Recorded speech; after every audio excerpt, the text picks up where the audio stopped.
तो welcome guys, आप लोगों को स्वागत है चैप्टर 67 में। चैप्टर 67 के स्टार्ट में हमें दिखाया जाता है लिन को, जो कि अपने स्पेस में होता है और उस बंदे से कह रहा होता है कि मैं एक अच्छा इंसान हूँ और मैं नहीं चाहता कि तुम्हारी वजह से इस गांव वालों को कुछ परेशानी का सामना करना पड़े। गाइस, इस बंदे का नाम होता है डाउ, तो आज से हम इसे डाउ कहेंगे। डाउ कहता है कि क्या एक स्पेटियल टाइप का मैजिक आइटम और एक और स्कोर स्टेज का मैजिक आइटम है इसके पास। आगे जो डाउ होता है वो कहता है कि मैं अपना ट्रांसमिशन क्रिस्टल यहाँ यूज़ नहीं कर सकता हूँ। अगर मैंने इसे यूज़ किया फिर भी मैं बाहर वाले से कांटेक्ट नहीं कर सकता हूँ।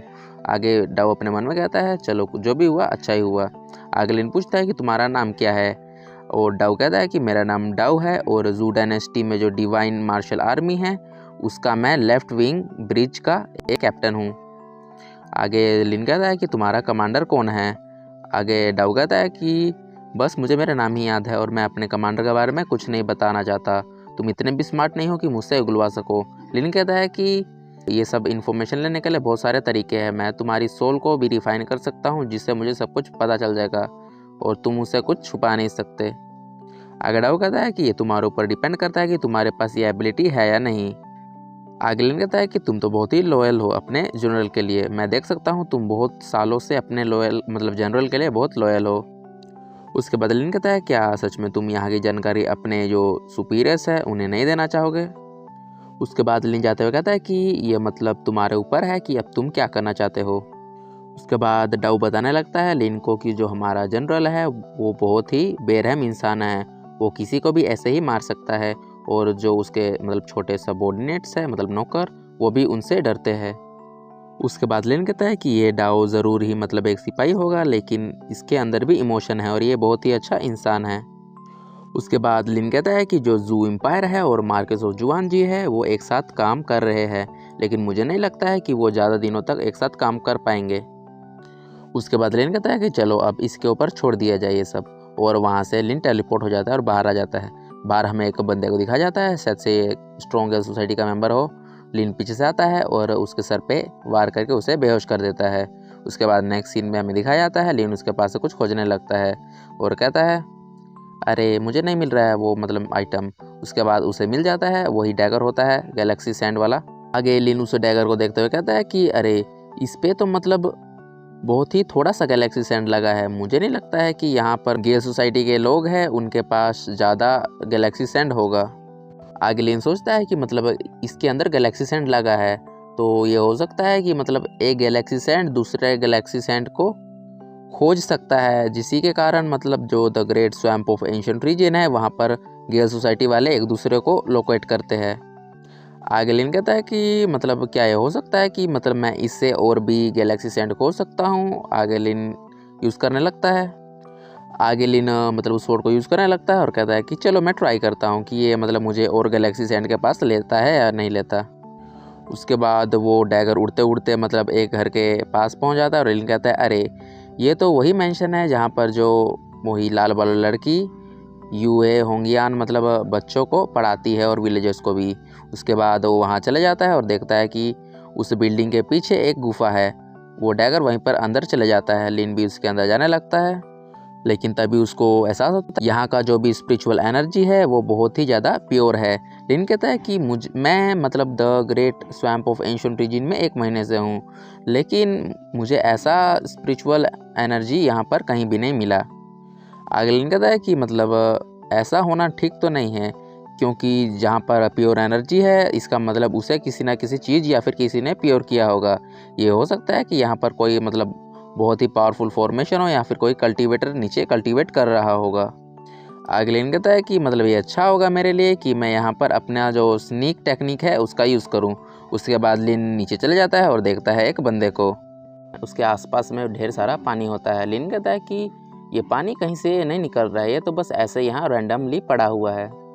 आगे लिन देखता है कि वहाँ पर कोई पर्सन बैठा हुआ है। लिन कहता है अरे वहाँ पर जो पर्सन बैठा है वो कौन है।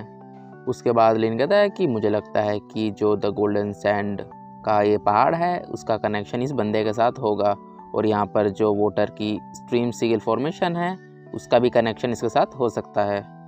आगे लिन उस बंदे का कल्टीवेशन देखने की कोशिश करता है, लेकिन वो उसका कल्टीवेशन नहीं देख पाता है।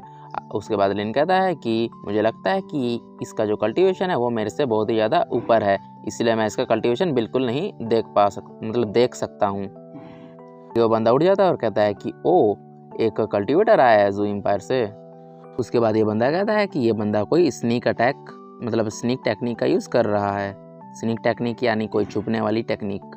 उसके बाद कहता है कि अरे जो होंगियान है वही लाल बल्ब लड़की को कह रहा है, वो लोग बहुत ही बेध्यान हो गए और यहाँ पर घुस आया है। उसके बाद वो बंदा कहता है कि तुम्हारे यहाँ आने की हिम्मत कैसे हुई और तुम कौन हो। लिन कहता है कि अरे मैं इतना केयरलेस कैसे हो सकता हूँ, कल्टीवेशन मेरे से बहुत हाई है तो मुझे आराम से देख सकता है। आगे लिन कहता है कि ये जो गोल्डन डेजर्ट है उससे मुझे बहुत ही स्ट्रॉन्ग डिटेक्शन हो रहा है इस एबिलिटी का।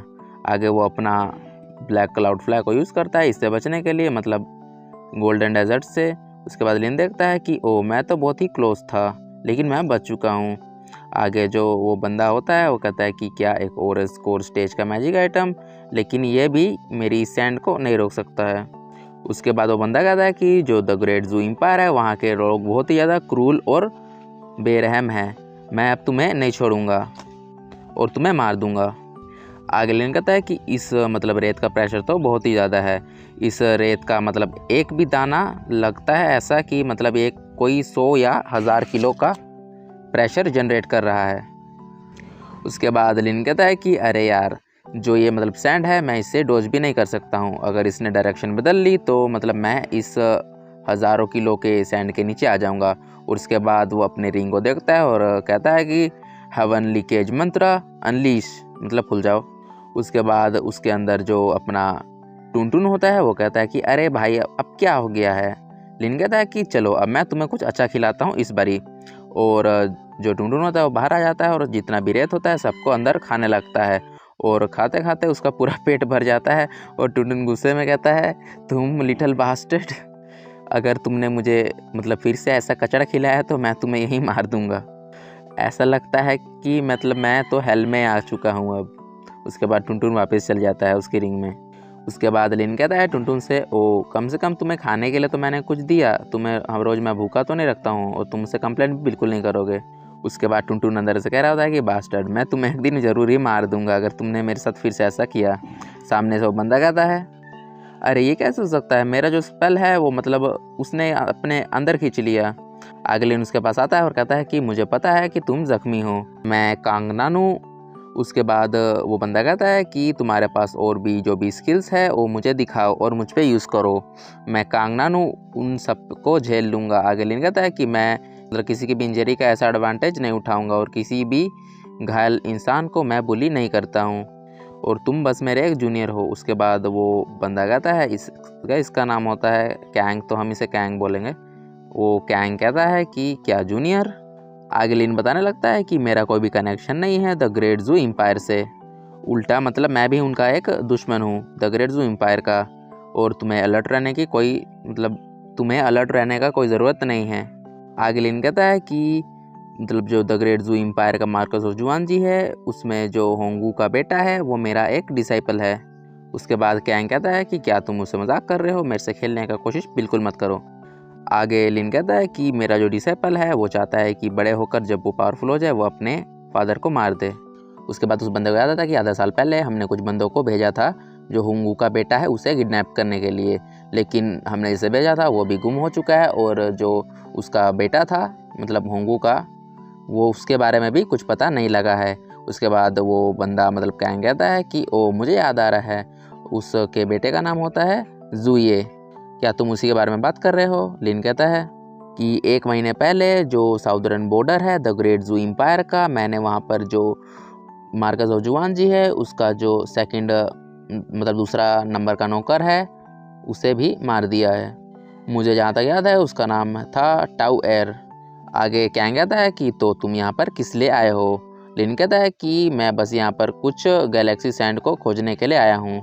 उसके बाद कैंग कहता है कि तुम्हें कितना चाहिए। लिन खुश होने लगता है और कहता है कि अरे यार अब तो मुझे गैलेक्सी सैंड मिल ही जाएगा।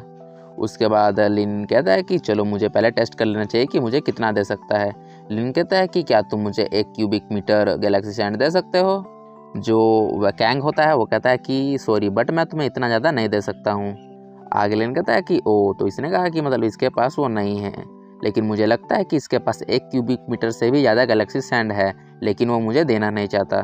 उसके बाद लिन कहता है कि मैं तुमसे ऐसे ही फ्री में गैलेक्सी सैंड नहीं मांग रहा हूँ, मैं इसके लिए तुमसे कोई ट्रेड कर सकता हूँ। उसके बाद लिन अपने पास से स्टोन फ्लूट निकालता है। गाइस ये वही स्टोन फ्लूट है जो उस पीच ट्री डीमन लोंगिए ने दिया था अपने लिन को। उसके बाद लिन कहता है कि ये फ्लूट है वो मतलब बहुत सालों से साइलेंट था, आज ये इतना ज़्यादा वाइब्रेशन में क्यों है, मतलब हिल रहा है। उसके बाद लिन कहता है कि ओ ये माना फ्लक्चुएशन से ऐसा लग रहा है कि ये जो स्टोन फ्लूट है वो इस बंदे कैंग का जेरी को ठीक कर सकता है। तो गाइस इस के साथ चैप्टर खत्म, तो मिलते हैं अगले चैप्टर में, तब तक के लिए बाय बाय।